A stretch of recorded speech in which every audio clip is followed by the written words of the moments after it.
guys, welcome to my YouTube channel.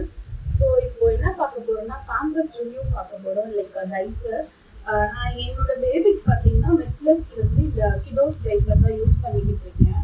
ஆக்சுவலாக வந்து baby பிறந்தப்போ பார்த்தீங்கன்னா நான் அங்கே ஹாஸ்பிட்டலில் சஜஸ்ட் பண்ண டைப்பர் பார்த்தீங்கன்னா மாமி கோகோ பேண்ட்ஸ். அதுக்கப்புறம் இது சும்மா எதார்த்தமாக ரேண்டமாக வாங்கணும். ஸோ இது ரொம்ப நல்லா இருக்கு. பாப்பாவுக்கு வந்து இது ரொம்ப நேரம் ஆக்சுவலாக நைட் டைமில் பார்த்தீங்கன்னா ரொம்ப நேரம் அது அப்சர்வ் ஆகுது யூரின்னு. அதுக்கப்புறம் சும்மா நான் யதார்த்தமாக வந்து ஃப்ளிப்கார்ட்டில் பார்த்துக்கிட்டே இருந்தேன். ஸோ கம்மியாக இருந்துச்சு இந்த டைப்பர் போட்டு பார்த்தேன்.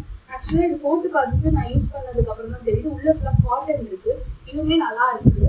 உங்களுக்கு வேணால் ஒரு தடவை வேணா வாங்கி ட்ரை பண்ணி பாருங்கள். உள்ள ஃபுல்லாக இது காட்டனாக இருக்குது. இந்த மிஸ் ஷெஃப் இந்த பேம்பர்ஸ்மே. ஸோ என் பாப்பாவுக்கு பார்த்தீங்கன்னா இது எம் சைஸு. நானும் சும்மா தான் சரி கம்மி காசாக இருக்கே 57 பீசஸ் கிட்ட வருதுன்னு நினைக்கிறேன். Sorry 56 pieces.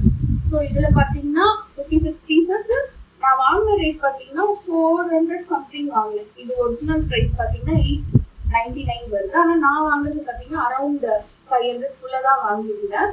இப்போ நான் நைட் யூஸ் பண்ணி பார்த்தேன் பாப்பாவுக்கு. யூரின் நல்லாவே அப்சர்வ் ஆகிருந்துச்சு. சரி உள்ள பிச்சு பார்க்கலாம் அப்படின்னு பார்த்தா உள்ள ஃபுல்லாக காட்டன் இருக்கு. ஸோ இது எனக்கு நல்லாவே யூஸ் ஆச்சு. உங்களுக்கும் என்ன ட்ரை பண்ணி பாருங்க. அதே மாதிரி இது ப்ரொமோஷன் வீடியோ கிடையாது.